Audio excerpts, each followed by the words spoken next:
Well, I didn't really plan on making a video. This should be a quick one. Somebody did a home remedy here at some point. The skylight has been cracked for quite some time.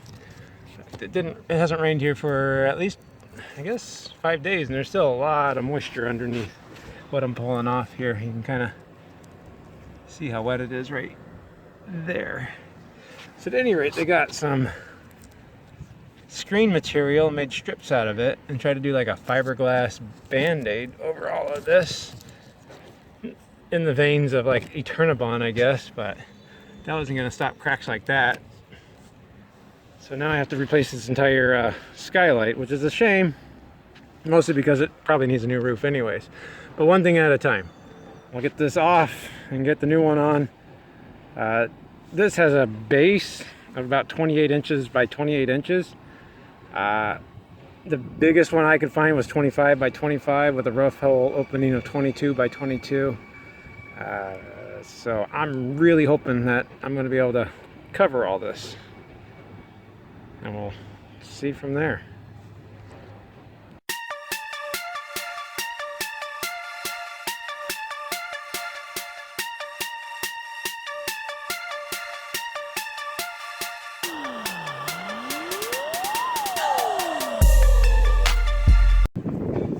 So it comes off pretty well, so it'll make my job a little bit easier.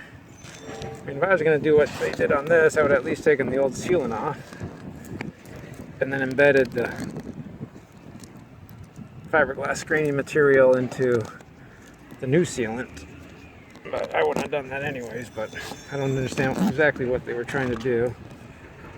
And this roof's already been coated, so it's definitely, you can see the original roof here, it's definitely at the end of its life. But I'll just continue on and hope for the best. I don't know why I hope for the best, it never happens. I mean, I get that skylights are kind of expensive for what they are, but really, if your skylight looks like this, replace it. So here's what it was under the flange here. This entire section right there is just broken. I don't even know if you guys can see that. Look at that, completely broken. You can tell by how dirty it is underneath that water was definitely getting underneath anyway, so all that work putting that on there didn't solve anything. It's also why I'm not a big believer in Eternabond, because it would not have stuck to all these different ridges right here, and it would have just made a channel eventually to go into there. Because the right thing to do is replace the skylight and install it correctly. These do have a life. I don't know why you try to extend the life on something that's so brittle I could probably push my finger in it. It's going to break as I take it out. Besides, that screw's even popping out. I'm sure it's not the only one. So just took that screw out, and the easiest way to know if it's leaking is you look at the screw, and if it's all rusty, that means water's getting all everywhere underneath that screw. And this screw is quite rusty, so I can assume they're all going to be rusty. I also know the ceiling panel inside is pretty rotten, but one thing at a time. This is a 99 King of the Road. It's actually a really nice fit weld, built really well, but just trying to get it back in serviceable first. So I found the easiest way to get at these screws is just to run the putty knife along right there until you find a screw head and then peel it off. And then you can find the screw head rather than looking blindly for hours and hours and hours. Yeah, these are all really rusted and really bad. And you'll see let's see, where was it? Right here. That's completely lifting up. So this is the flange here, and it's broken here. So that wasn't doing anything, which is why that's all rusted. If you also look, each one of these cracks pretty much is at a stress point, like a corner, or right at a screw hole. And I mean, it's not a big surprise, but we'll touch base on why these things crack in the future and what the manufacturers say and how I don't believe them. But let me carry on. So Specialty Recreation are the ones that make the skylights. I'm not a chemical engineer or a material specialist that understands anything, but they try to insist that the normal Dicor acrylic sealant is what damages the plastic on these skylights, and so they insist that you use their special sealant.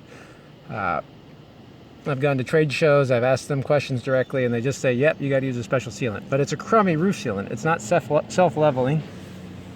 And it's just like taking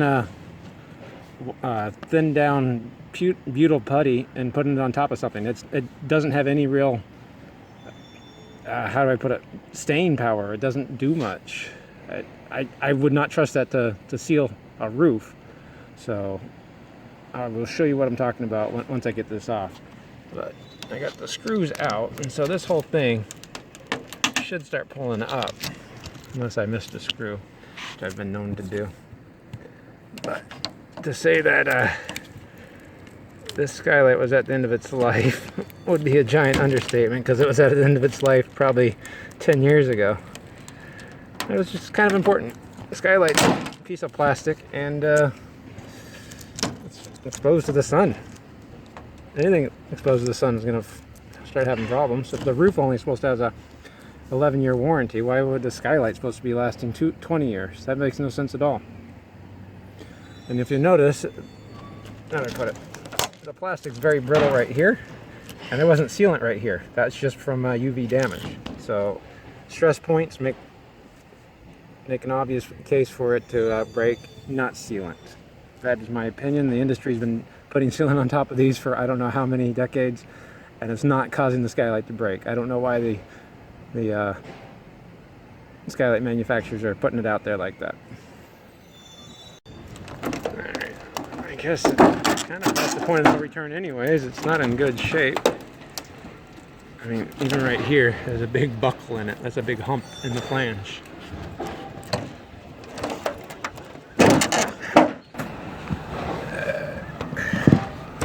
Kind of weird. The only really flexible part was the part protected by the sealant. It's almost like the UV damages this more than the sealant off-gassing does.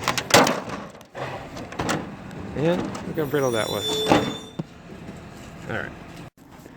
Well, the outer lens is off. It's just the inner lens. It's been pulling up water right there, so we can just pull that off. But before I do that, I'm going to clean up right here because this is acting as a nice mask to keep all the sealant from going inside in the bathtub. Well, to say that this is a tedious process would be an understatement. This is a rubber roof, and it's an old rubber roof, and I don't want to rip the rubber roof, so I just got my plastic bone. Just kind of work it under there, and then peel off that sealant. It doesn't have to be perfect. We'll get all the dirt off of here, but we want to get as many unlevel areas off, so when we put the new plastic flange down, it doesn't have a lot of irregularities in the roof that might cause it to break. Also, it looks better if it's more uniform. So just have all of that to go, and all of that to go, and all of that to go. But for you guys, it'll be done in a split second. Bucky. Hey, look at that. Look at that. It's all cleaned off. It's just maybe a second for you guys. So I got that all off. This is pretty much what I'm looking for. This is butyl that they actually used underneath the flange. There's no reason to take that off because I'll good sealant anyways. But I'm going to leave this in place because I still have to wash this. So I'm just going to use soapy water and clean it all off, get all the big chunks off, and then I'll lay down the Skylight and we'll discuss some more. It's important because we'll be using the industry standard Dicor self-leveling sealant. This will not stick to a wet surface, so you don't want to go crazy with the soap and water. Just make it clean enough or wet enough to clean, but you don't want it to be damp for 2 hours because you sprayed so much on it. Like I said, this is just soap and water. It's been my experience, this has been the most reliably useful cleaner to clean a roof. It won't damage the roof if you just spray it on there and kind of let it work its way in a little bit. It cuts through all the dirt really easily, more than any sort of actual cleaner. They don't have to worry about weird residues or weird interactions with the rubber roof. Here, and you can see it works pretty well. Just a couple more applications, and we'll be ready to put the Skylight on. Well, I think I got most of the big chunks off the roof here, so now I can get this inner liner out of the way. So here's what we're looking at. This is just the edge molding. It looks awful because it's just baking in the sun. It has a metal crimp in it.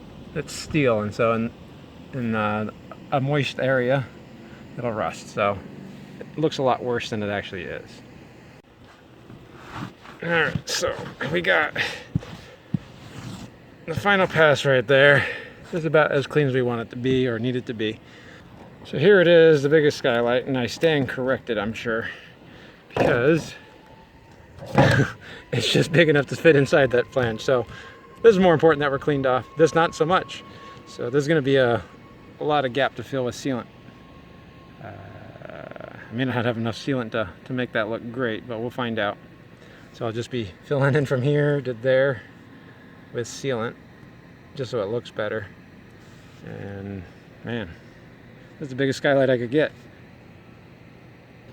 I'll take a Sharpie and I'll mark where this is going to be. That way when I put the sealant down, I know where to put it and where it doesn't need to be. So there's the Skylight in position. You can kind of see where I put marks right there. That's where it fit the best. And here is what I'm... Now this is what the manufacturer wants you to use, the SR140. Butyl sealant for the recreation or installation of recreational skylights. Wow. But like it says, it's just butyl. So it's really just putty tape that comes out of a tube. I would never put putty tape on top of a vent to seal it. So I'm not going to put it on top of this either. I don't know if you guys saw that. It's all stringy. Just like putty tape when you pull it off something.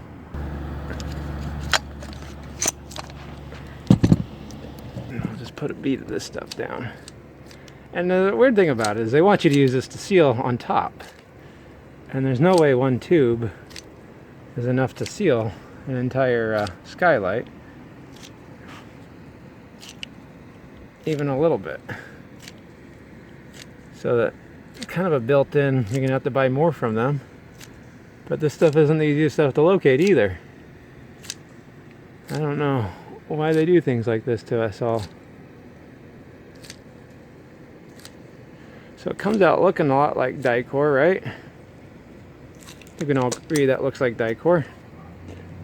I mean, it's stringy, but you notice it's not leveling itself out. It's just going to stay like that and turn into basically putty tape. So I don't know why you would ever use this on top, but they do provide it, and I'll use it underneath like putty tape. Throw this guy on, but you know I'm going to mess that all up. All right, well there they are. My lines are lined up. Okay, now we just have to put some screws in. But what screws to put in, you say? Let's grab these screws. Today we're using nice cabinet grade resting screws. They are washer headed Robertson bits. I wish it would focus. There you go. So I do like that they're a washer head, because I want to spread the stress out on this plastic as much as I can. I mean, you could use your industry standard Robertson number 8 screw, but that's a really small head, and it's just really just going to put a lot of stress right on the hole right there, and then I've seen them go through that. You could use a 5/16 head, but if you're anything like me, you hate whoever installed 5/16 or hex drive screws underneath sealant, because they're really hard to get these back out. So I'm just going to use these last screws because I use them on everything, because they are a washer headed screw. Easy to get, they're exterior grade, and that's what I like. It's also easy to take Phillips screws out of sealant. So it's always a win-win-win if you can help it. Let's get some screws in. Now generally when I'm putting the screws in, I don't want to put it so tight that I'm going to put a lot of stress on this. And I also like to work from one side to the end. I just put a screw right there so that it doesn't pucker up in between, so it doesn't shift as I'm putting the rest of the screws in. If you work towards the middle, you'll make a nice pucker in the middle, and we don't want to do that. And then I have added more screw holes if necessary. Hopefully that won't be necessary. Hello everybody. Alright, with that one, it's done. You can kind of see it oozing out. You can also see that it stands up really high because it's not self-leveling, just like I said. Now the Dicor will stick to this just fine, so you don't have to worry about cleaning all this up and making it look pretty. but you do have to wear it out of focus. Thank you. So now I just have to make a lot of Dicor, because I still have to cover up all these holes too. So I know I'm gonna have to go get more sealant. Don't you hate it when you don't plan your day right? Oh, I got 3 tubes, and it would have been enough, but my plan didn't work out as well as I thought it was. I have to go get some more. But now when I am putting this stuff down, I do like to bridge the gap on the flange first, just like if you're roofing a house, you want to start at the bottom. And that way when you go over the top, the top is over the bottom. That makes sense. Like I said, I'm going to come back with more Dicor and I'll fill all of this, but I really just want to make sure that this gap right here is sealed, and then we'll try to make it look better on top. Alright, well, 3 tubes would have been the perfect amount if I didn't have to extend the base all the way to there. So I'm going to have to use more than double that, but it should look good afterwards. So it was a little bit more than 3 tubes, about 8 tubes total, but it does look pretty good when it's all said and done. It'll all flow together. After a couple days, it'll definitely be hard. Roof may pucker a little bit, but that's normal on these rubber roofs. At any rate, guys, hope you enjoyed that, and thanks for watching.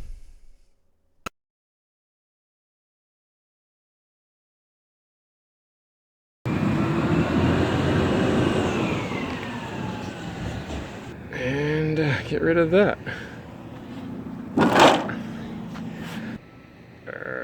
I'm a little concerned I don't have enough sealant. So at any rate, what I'll do is I'll mark the sealant. But the wrapper's so good you can't get out.